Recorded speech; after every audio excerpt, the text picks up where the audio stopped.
وعلیکم السلام نحمده ونصلي على رسوله الكريم أما بعد فأعوذ بالله من الشيطان الرجيم بسم الله الرحمن الرحيم يا أيها الذين آمنوا اتقوا الله حق تقاته ولا تموتن إلا وأنتم مسلمون صدق الله العظيم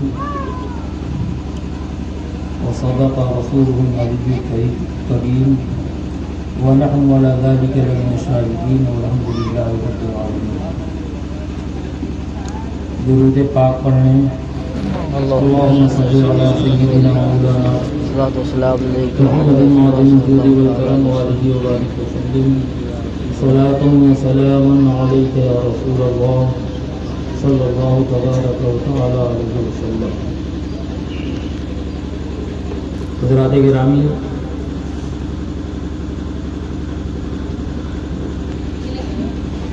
اس مبارک اجلاس میں جس میں ہم اور آپ شریک ہو کر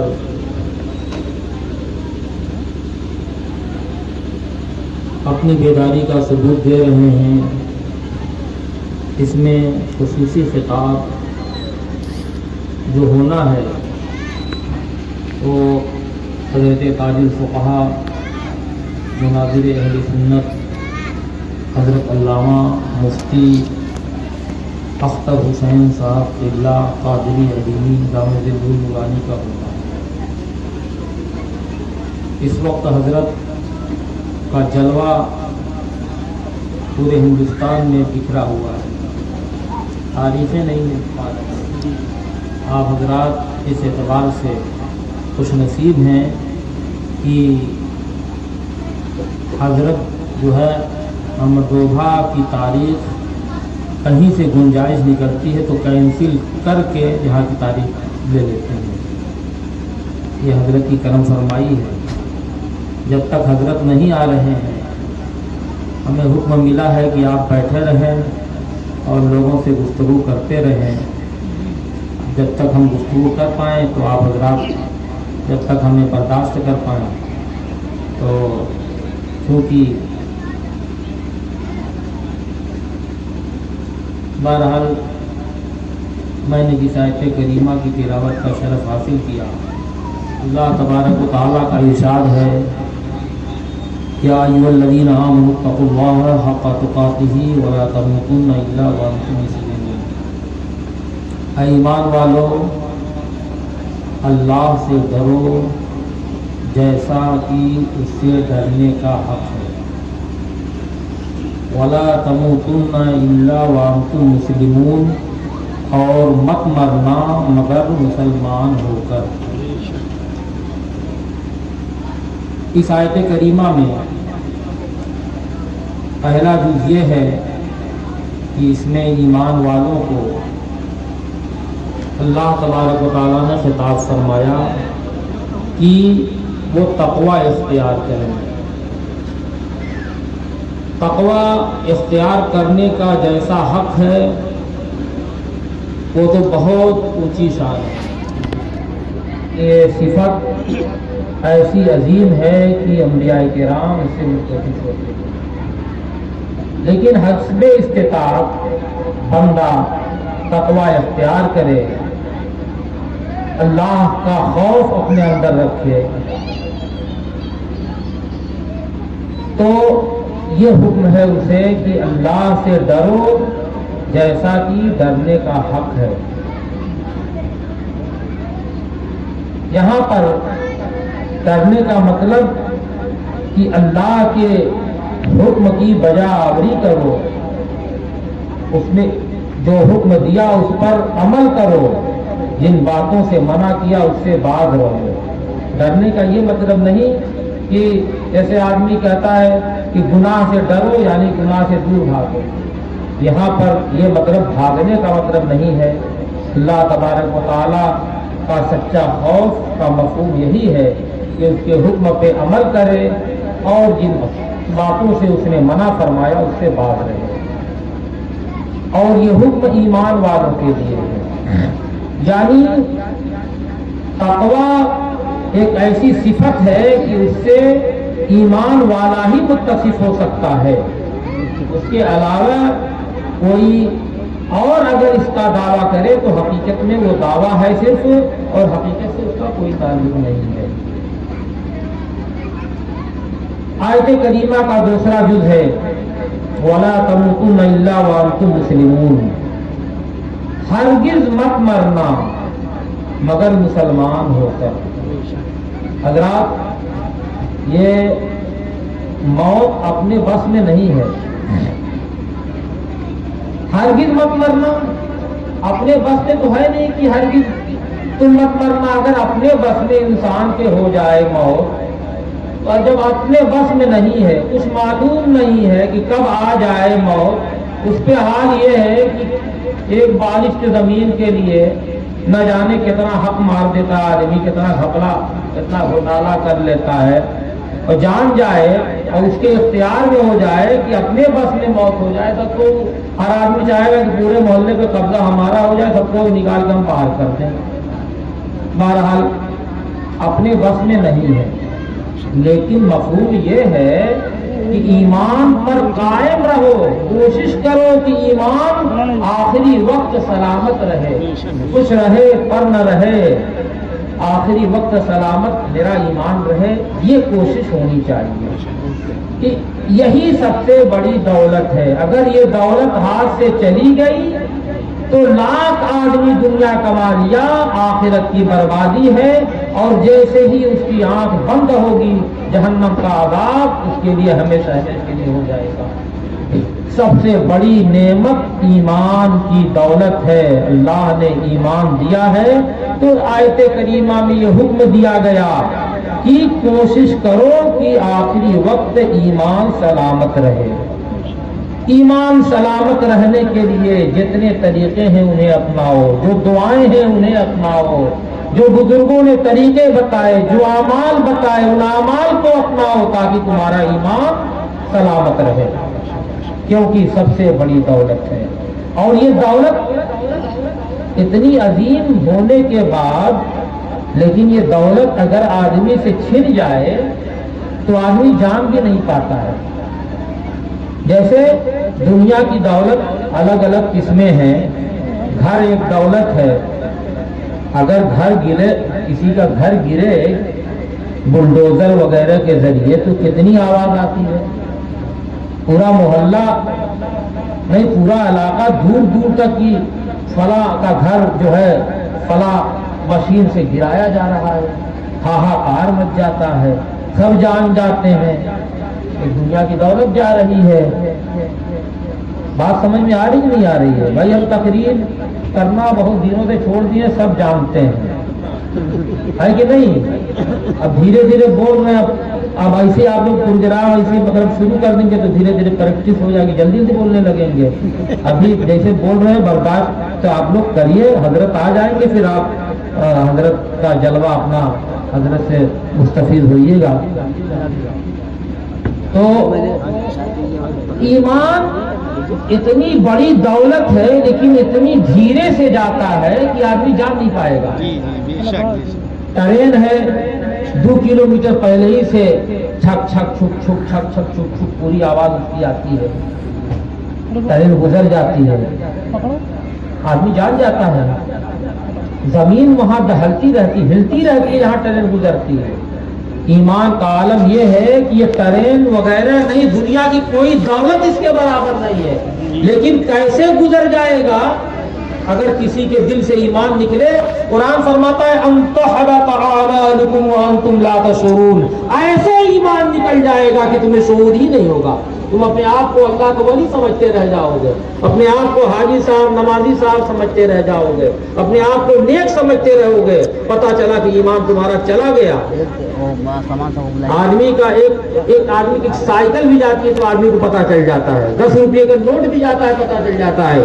ایمان اتنی بڑی دولت اور جائے ایسے کہ پتہ نہ چلے، اس لیے بہت ساودھانی کی ضرورت ہے، بہت زیادہ چوکنا رہنے کی ضرورت ہے، کیونکہ جب دولت اتنی بڑی ہے